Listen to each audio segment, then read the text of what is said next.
Maman, c'est mon frère! Cria le petit Théodore, âgé de seulement 8 ans, en pointant du doigt un garçon noir qui fouillait dans une poubelle à l'extérieur du restaurant 5 étoiles où il dînait. Victoria Hartwell, femme d'affaires, manqua de s'étouffer avec son vin français à 1 000 $ lorsqu'elle entendit les mots de son fils.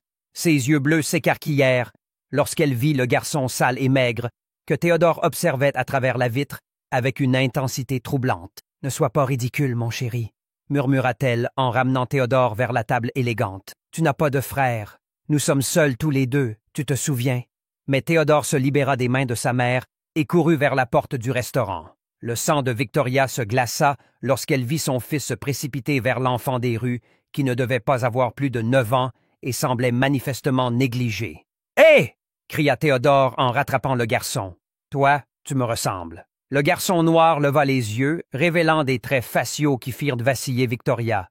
Les mêmes yeux en amande, le même nez, la même petite cicatrice sur le sourcil gauche que Théodore avait depuis qu'il était bébé. « Je m'appelle Thomas, » dit le garçon d'une voix rauque, comme s'il n'avait pas parlé depuis des jours. « Et toi, qui es-tu? » Victoria observait la scène de loin, ses mains tremblant de manière incontrôlable. Cette cicatrice identique ne pouvait pas être une coïncidence. Elle se souvenait parfaitement du jour où Théodore, alors âgé de 2 ans, était tombé et s'était coupé le sourcil au parc. « Theodore Hartwell, » répondit son fils, tendant sa main tachée de graisse au garçon des rues. « Tu veux manger quelque chose? Ma maman a beaucoup d'argent. » Thomas regarda par-dessus l'épaule de Théodore et vit Victoria debout à la porte du restaurant, le visage complètement blême. Quelque chose dans son expression le fit instinctivement reculer. « Non, merci. » marmonna Thomas, ramassant un sac à dos déchiré. « Je dois y aller. »« Attends » cria Théodore en courant après lui. « Pourquoi as-tu la même cicatrice que moi? Regarde ici. » Il pointa son propre sourcil. Victoria sentit ses jambes fléchir. Après 8 ans à élever Théodore seul, lui disant toujours que son père était mort dans un accident, cette scène la transporta dans un souvenir qu'elle avait tenté d'enterrer à jamais. Flashback. Il y a 8 ans, Victoria était à l'hôpital, enceinte et célibataire. Le docteur Richardson, le médecin privé de la famille, lui avait conseillé de confier le bébé à l'adoption. Une mère célibataire n'est pas idéale pour votre réputation professionnelle, Victoria. Laissez-moi m'occuper de tout. Mais lorsque Théodore naquit, elle changea complètement d'avis. Elle voulait garder le bébé. Le docteur Richardson lui avait assuré qu'il s'occuperait de tout et qu'il n'y aurait aucune complication. De retour au présent, Victoria regardait Théodore parler avec animation à Thomas, qui souriait pour la première fois. La ressemblance entre eux était impossible à ignorer. « Théodore » appela-t-elle, la voix tremblante. « Viens ici tout de suite. » Mais quelque chose dans le sourire de Thomas, dans la manière dont il tenait la main de Théodore, éveilla en Victoria un sentiment maternel qu'elle n'avait jamais ressenti auparavant. C'était comme si une partie d'elle, endormie depuis des années, venait de s'éveiller. Théodore revint en courant, tirant Thomas par la main. « Maman, Thomas n'a nulle part où dormir. Peut-il rester avec nous ce soir? » Victoria regarda Thomas, le regarda vraiment, et vit dans ses yeux fatigués la même détermination qu'elle voyait chez Théodore tous les jours, la même obstination, la même intelligence brillant à travers des années de souffrance. « Comment as-tu eu cette cicatrice? » demanda-t-elle, sa voix presque inaudible. Thomas toucha son sourcil automatiquement. « Je suis tombé quand j'étais petit. La dame à l'orphelinat a dit que c'était quand j'avais environ 2 ans. » Le monde de Victoria s'effondra. Si cette histoire de justice et de découverte familiale touche votre cœur, n'oubliez pas de vous abonner à la chaîne pour découvrir comment une simple coïncidence révélerait des secrets qui changeraient 3 vies à jamais.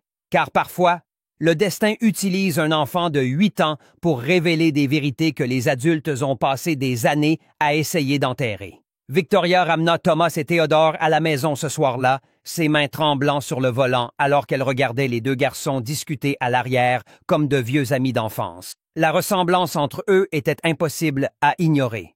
Pas seulement physique, mais dans leur façon de gesticuler, le rythme de leur discours, même la manière dont ils inclinaient la tête quand ils réfléchissaient. « Thomas, » dit-elle, essayant de garder une voix stable, « te souviens-tu de quelque chose de quand tu étais bébé? » Des détails sur comment tu es arrivé à l'orphelinat? Le garçon secoua la tête, jouant avec un jouet que Théodore avait insisté pour lui prêter. On m'a juste dit qu'on m'avait trouvé dans une boîte près d'un hôpital privé. Sœur Margaret disait toujours que quelqu'un de très riche ne voulait pas de moi. Victoria sentit son estomac se nouer. Un hôpital privé exactement là où Théodore était né. Cette nuit-là, après avoir mis les deux garçons au lit, Thomas dans la chambre d'amis, encore méfiant mais visiblement excité par son premier lit moelleux depuis des années, Victoria monta au grenier et chercha la boîte contenant ses documents de grossesse. Ses mains tremblaient en feuilletant les papiers jaunis. Là, c'était écrit « Clinique privée Richardson, accouchement à 3h47 du matin ». Mais quelque chose clochait. Elle se souvenait vaguement avoir entendu un bébé pleurer longtemps après la naissance de Théodore. Elle se rappelait avoir posé la question et le Dr. Richardson lui disant que c'était juste un écho dans le couloir. Un souvenir refoulé commença à remonter. Elle avait été sous sédation, mais elle s'était brièvement réveillée et avait entendu des voix dans le couloir. Le deuxième bébé a été transféré comme convenu. La famille adoptive attend. Deuxième bébé. Les mots résonnaient dans son esprit comme un cauchemar. Victoria se souvenait comment elle avait questionné le Dr. Richardson sur le fait qu'elle n'avait pris que 4 livres pendant une grossesse qui lui semblait si lourde. Les bébés uniques peuvent être plus gros, avait-il expliqué avec ce sourire paternel qui maintenant la rendait nauséeuse. Votre corps s'adapte simplement bien. Elle se souvenait aussi des rendez-vous étranges, toujours à des heures précises, jamais en présence d'autres patients. Le Dr. Richardson insistait toujours sur des échographies privées, prétendant que sa clinique offrait un soin plus personnalisé pour les clients VIP. Le lendemain matin, Victoria appela la clinique.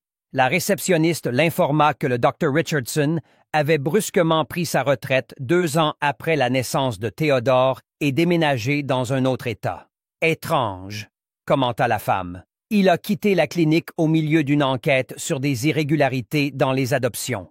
Nous n'avons jamais connu l'issue. » Aïe! Victoria raccrocha, les mains tremblantes. Une enquête sur des irrégularités dans les adoptions. Elle engagea un détective privé cet après-midi-là. En 48 heures, elle reçut un rapport qui fit s'effondrer complètement son monde. Le Dr. Richardson était sous enquête pour avoir participé à un réseau illégal de séparation de jumeaux de mères célibataires riches. Les bébés étaient vendus à différentes familles, les acheteurs ne sachant jamais qu'ils n'obtenaient qu'une moitié d'une paire. Les mères célibataires de la haute société étaient des cibles privilégiées, indiquait le rapport. Le médecin les sédatait lourdement pendant l'accouchement et falsifiait les documents pour ne montrer qu'un seul bébé. Le second était vendu sur le marché noir pour l'adoption. Le rapport révélait des détails encore plus sinistres. Le Dr. Richardson choisissait spécifiquement des mères sans famille proche ni partenaires présents pendant l'accouchement. Victoria correspondait parfaitement au profil. Une jeune femme d'affaires à succès, enceinte d'une relation occasionnelle qui s'était terminée sans proche dans la ville. Le réseau générait des profits de 200 000 à 500 000 $ par transaction, continuait le document. Les familles riches payaient des sommes exorbitantes pour des bébés correspondant à des critères d'apparence spécifiques. Victoria courut aux toilettes et vomit violemment. Son fils avait été vendu comme une marchandise. Thomas avait passé 8 ans dans la rue parce que quelqu'un avait profité d'un demi-million de dollars en séparant ses fils jumeaux. Au cours des jours suivants, Victoria observa Thomas s'adapter lentement à sa nouvelle vie. Il mangeait comme si chaque repas était le dernier, cachant instinctivement des morceaux de pain dans ses poches et se réveillant au milieu de la nuit pour vérifier qu'il était toujours dans un vrai lit. « Maman », demanda Théodore un matin, « pourquoi Thomas a-t-il des cauchemars toutes les nuits? Il crie dans son sommeil. » Cet après-midi-là, elle trouva Thomas et Théodore jouant dans le jardin. Théodore enseignait le tennis à Thomas, et le garçon noir montrait la même coordination naturelle et la même compétitivité que son frère. Il riait de la même manière, avait les mêmes réflexes, la même expression de concentration intense. Mais Victoria remarqua aussi les différences douloureuses. Thomas se recroquevillait automatiquement lorsque des adultes s'approchaient trop vite. Il mangeait en silence, comme si faire du bruit était dangereux. Ses mains étaient calleuses à force de chercher de la nourriture et un abri. « Maman! » cria Théodore en courant vers elle. « Thomas est vraiment mon frère, n'est-ce pas? Je le sens. C'est comme si une partie de moi qui était perdue était revenue. » Victoria s'agenouilla et serra les deux garçons dans ses bras, les larmes coulant sur son visage. « Oui, mon amour, vous êtes frères, et quelqu'un de très cruel nous a séparés. » Thomas, encore en train de tout assimiler, demanda d'une petite voix. « Ça veut dire que je n'aurai plus à vivre dans la rue? »« Plus jamais, » promit Victoria, sa voix empreinte d'une détermination qui la surprit elle-même. « Et la personne qui nous a fait ça paiera. » Cette nuit-là, Victoria fit quelque chose qu'elle n'avait pas fait depuis des années. Elle pria, non pour le pardon ou la compréhension, mais pour avoir assez de force pour faire payer le Dr. Richardson pour chaque nuit où Thomas avait eu faim, pour chaque moment de peur qu'il avait affronté seul, pour chaque larme qu'elle avait versée, pensant qu'elle était folle de sentir qu'il manquait quelque chose. Thomas lui avait raconté les fois où il dormait dans des boîtes en carton sous des ponts, comment il avait appris à courir plus vite que les adultes qui tentaient de lui faire du mal, les jours où il ne trouvait rien à manger et buvait de l'eau dans les flaques sous la pluie. Chaque nouvelle humiliation que Thomas décrivait sur sa vie dans la rue ne faisait qu'alimenter quelque chose en Victoria que ses oppresseurs ne pouvaient voir, une fureur maternelle forgée par l'injustice même qu'ils avaient tenté d'imposer à sa famille. Ce que le Dr. Richardson ignorait, c'est que chaque année de souffrance qu'il avait causée écrivait sa propre sentence de défaite. Victoria passa les semaines suivantes à transformer sa douleur en stratégie. Pendant la journée, elle s'occupait de Thomas et Théodore comme si rien n'avait changé. Mais dans les nuits calmes de son manoir, elle orchestrait méticuleusement la chute du Dr. Richardson. La première étape fut d'engager Sarah Chun, une avocate spécialisée dans les crimes contre les enfants, réputée pour ne jamais perdre une affaire. Quand Victoria lui montra toute la documentation qu'elle avait rassemblée, Sarah resta silencieuse pendant plusieurs longues minutes. « C'est l'un des stratagèmes les plus élaborés que j'ai jamais vus, » murmura Sarah, feuilletant le rapport du détective. « Mais Victoria, nous avons besoin de plus, beaucoup plus. Un homme comme Richardson ne fait pas ça seul, et il ne l'a certainement pas fait qu'une seule fois. » Victoria hocha la tête, s'attendant déjà à cette réponse. « Combien de temps vous faut-il? 6 mois? Peut-être 1 an? Nous allons trouver chaque famille qui l'a détruite. » Pendant ce temps, le Dr. Richardson vivait confortablement dans son manoir en banlieue de Chicago, totalement inconscient de la tempête qui se préparait. Il avait légalement changé son nom en Robert Richardson Hayes et travaillait désormais comme consultant médical pour des cliniques de fertilité privées. Cet homme avait construit une nouvelle identité basée sur des conférences motivantes sur l'éthique médicale et les cas difficiles. L'ironie était grotesque. Il profitait en racontant des versions déformées de ses propres crimes, se présentant comme un médecin ayant affronté des dilemmes moraux complexes au cours de sa carrière. Quand sa secrétaire mentionna qu'une certaine Victoria Hartwell avait appelé pour demander des informations sur d'anciens rendez-vous, il se contenta de rire avec dédain. « Hartwell? Je ne me souviens pas de ce nom.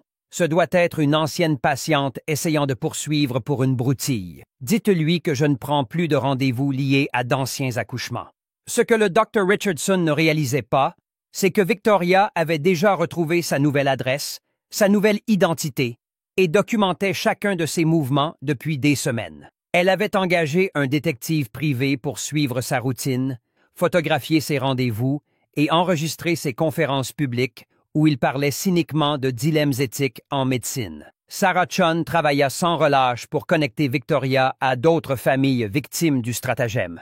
Elles découvrirent bientôt que le Dr. Richardson avait séparé au moins 12 paires de jumeaux sur 8 ans. Certaines familles n'avaient jamais su qu'elles avaient perdu un enfant. D'autres, comme Victoria, portaient un sentiment inexplicable qu'il manquait quelque chose. « Nous avons trouvé Jennifer Walsh », dit Sarah un après-midi pluvieux de mars. « Elle a accouché de jumeaux il y a 6 ans. On ne lui a laissé qu'une fille. Le second bébé a été vendu à une famille riche dans le Connecticut. » L'estomac de Victoria se noua. Est-elle au courant? Elle le sait maintenant et elle est furieuse. Jennifer Walsh était prête à témoigner, tout comme Michael Torres, qui avait perdu un fils jumeau vendu à une famille européenne, et Lisa Morrison, dont les jumeaux avaient été séparés, l'un vendu à une famille de célébrités qui ignorait l'origine illégale de l'enfant. Une à une, Sarah rassembla les familles brisées. Chaque nouvelle histoire alimentait la détermination de Victoria. Il ne s'agissait pas seulement de Thomas et Théodore. Il s'agissait de toutes ces familles dont le cœur avait été brisé par la cupidité d'un homme se cachant derrière un diplôme de médecine. Pendant ce temps, Victoria observait Thomas s'intégrer lentement à sa nouvelle vie. Le garçon se réveillait encore au milieu de la nuit pour vérifier qu'il était vraiment dans un lit, que Théodore était toujours là, que ce nouveau monde n'était pas juste un autre rêve cruel. « Maman, » demanda Théodore un matin, « pourquoi Thomas cache-t-il encore de la nourriture sous son lit? Je lui ai expliqué qu'il y aura toujours à manger ici. » Victoria serra son fils dans ses bras, expliquant patiemment que Thomas avait besoin de temps pour croire qu'il était en sécurité. Chaque geste protecteur que les deux garçons avaient l'un pour l'autre ne faisait qu'intensifier sa fureur envers Richardson. « Nous avons quelque chose, » dit Sarah un matin d'avril, posant un dossier épais sur le bureau de Victoria. Richardson tenait des registres détaillés de tout. Chaque transaction, chaque famille acheteuse, chaque montant reçu. Et le meilleur, c'est qu'il a encore ses dossiers. Victoria haussa un sourcil. « Comment le savez-vous? » « Parce que nous savons qu'il essaie de vendre les informations à un cinéaste de documentaire. Il veut transformer sa propre criminalité en profit en racontant l'histoire comme s'il s'agissait d'une simple erreur médicale du passé. » L'arrogance de cet homme était stupéfiante. Même après toutes ces années, le Dr. Richardson voyait encore ses victimes comme une source de revenus. Il avait organisé des réunions avec 3 producteurs de documentaires différents, essayant de vendre sa propre confession aux plus offrants. Sarah continua. « Il a fixé une réunion avec un cinéaste la semaine prochaine. Il apportera tous les dossiers originaux pour prouver sa version de l'histoire. » Victoria sourit pour la première fois depuis des mois. C'était l'occasion parfaite. « Il y a autre chose, » dit Sarah avec hésitation. Richardson ne s'est pas contenté de vendre les bébés. Il est resté en contact avec certaines familles acheteuses, leur facturant des sommes supplémentaires au fil des ans, une sorte de chantage déguisé en suivi médical. Cette information rendit Victoria nauséeuse. Cet homme avait créé une machine à profit perpétuel à partir de la souffrance des enfants et des familles. Cette nuit-là, elle monta dans la chambre où dormaient Thomas et Théodore. Les deux garçons se serraient l'un contre l'autre dans le même lit, enfin réunis après 8 ans de séparation forcée.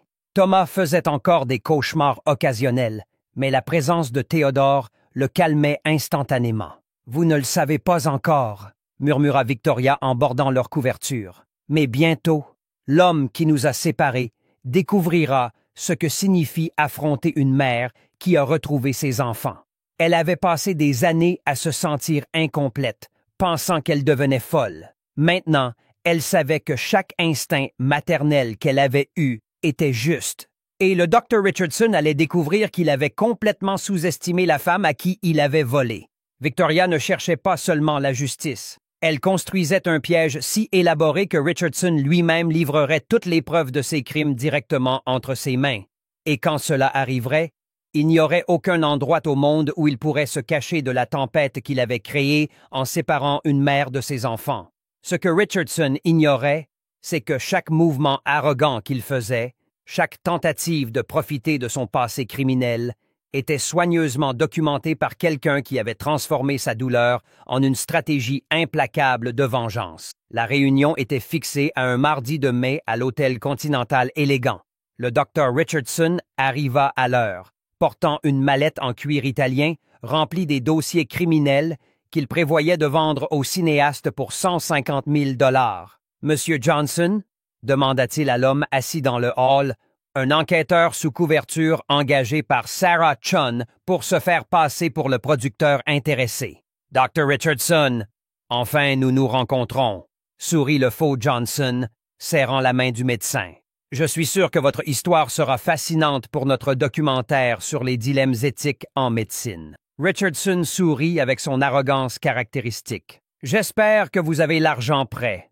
Mon expérience avec les adoptions complexes vaut chaque centime que je demande. » Ce que Richardson ignorait, c'est que chaque mot était enregistré par un équipement de haute technologie caché dans le hall. Il ne remarqua pas non plus les 3 familles assises stratégiquement dans différents coins de l'hôtel. Jennifer Walsh avec sa fille, Michael Torres avec son fils et Lisa Morrison, accompagnée d'un avocat. « Parlez-moi de ces cas d'adoption », demanda Johnson, activant discrètement un enregistreur. « J'ai entendu dire qu'il s'agissait de situations uniques. » « Uniques? » Richardson ouvrit le dossier avec une fierté morbide. C'était des jumeaux dans la plupart des cas, des mères célibataires de la haute société qui ne savaient pas qu'elles portaient 2 bébés. Je séparais les naissances, gardais un bébé avec la mère et vendais l'autre. Les mots sortaient naturellement, comme s'il s'agissait d'une réalisation professionnelle. Johnson feignit l'admiration. Combien de cas y avait-il? 12 pères sur 8 ans. J'ai gagné environ 4,2 millions de dollars au total. Richardson gloussa. L'astuce était de sédater correctement les mères. Elles ne se souvenaient jamais de l'accouchement. C'est à ce moment que Victoria apparut, marchant calmement vers leur table. Richardson la reconnut immédiatement, son visage devenant pâle comme s'il avait vu un fantôme. « Victoria Hartwell », dit-elle en s'asseyant sans invitation. « Ou préférez-vous que je dise la mère dont vous avez volé l'enfant? » Richardson déglutit péniblement, ses mains tremblant légèrement. « Je ne sais pas de quoi vous parlez. »« Bien sûr que si, » sourit froidement Victoria, posant une tablette sur la table. « Thomas, viens ici, mon chéri. » Thomas apparut à côté de la table, les yeux fixés sur Richardson. Le médecin resta sans voix lorsqu'il vit le garçon qu'il avait vendu des années auparavant. « Vous vous souvenez de lui? » demanda Victoria. « Le bébé que vous avez vendu pour 280 000 $ à une famille dans le Connecticut? Le même bébé qui a été abandonné dans une benne à ordures quand la police a démantelé le réseau? » Richardson tenta de se lever, mais Johnson, l'enquêteur, le maintint fermement en place. « Asseyez-vous, docteur. La conversation n'est pas terminée. » Victoria continua, sa voix gagnante en force. « Vous savez ce qui est intéressant? Vous venez de confesser tout ce dont nous avions besoin d'entendre. Chaque mot a été enregistré et diffusé en direct aux autorités. » À ce moment, Jennifer Walsh s'approcha de la table. « Vous vous souvenez de moi, docteur? Octobre 2018. Vous avez dit que je n'avais qu'une fille. Michael Torres se leva également. Et moi? Mars 2017. Mon fils Marcus a été vendu à une famille en Europe. » Richardson regarda autour de lui avec désespoir, réalisant qu'il était entouré par toutes les familles qu'il avait détruites. « Vous ne comprenez pas, » bégaya-t-il. « Je ne faisais qu'aider des familles qui ne pouvaient pas avoir d'enfants pour 280 000 $ chacun. » Victoria rit amèrement. « Et en plus, tenir des registres détaillés pour faire chanter les familles acheteuses plus tard. » La mallette de Richardson était maintenant entre les mains de Sarah Chun, qui s'était approchée silencieusement. Dr. Robert Richardson Hayes. De son vrai nom, Robert Richardson. Vous êtes en état d'arrestation pour trafic d'enfants, fraude, falsification de documents et extorsion. Les agents fédéraux déguisés dans l'hôtel se révélèrent, passant les menottes à Richardson. Il regarda autour de lui, paniqué, comprenant enfin l'ampleur du piège. « Vous ne pouvez pas faire ça! » cria-t-il à Victoria. « Je suis un médecin respecté. »« Vous l'étiez, » répondit calmement Victoria. « Maintenant, vous n'êtes qu'un criminel qui passera le reste de sa vie à payer pour chaque famille que vous avez détruite. » Sarah Chun ouvrit la mallette de Richardson et montra son contenu aux caméras qui avaient été discrètement appelées. Voici les registres complets de 12 cas de séparation illégale de jumeaux, y compris les montants payés, les identités des familles acheteuses et même des photos des bébés remis. Richardson fut emmené menotté tout en criant sur ses droits, mais personne dans le hall ne montra la moindre sympathie. Victoria serra Thomas dans ses bras, qui observait tout avec un mélange de soulagement et de justice rendue. Alors que les révélations s'accumulaient et que Richardson était emmené pour affronter des décennies de prison, une question demeurait. Serait-il possible pour toutes ces familles brisées de retrouver enfin la paix qu'elles avaient perdue il y a des années? Et quelle leçon cette victoire pouvait-elle enseigner sur le pouvoir d'une mère déterminée à protéger ses enfants? 2 ans après le procès qui condamna le Dr. Richardson à 35 ans de prison, Victoria regardait Thomas et Theodore jouer dans le jardin de sa nouvelle maison, achetée avec une partie des 12 millions de dollars de compensation qu'elle avait reçue de l'État. Thomas, maintenant âgé de 10 ans, fréquentait la même école privée d'élite que Theodore.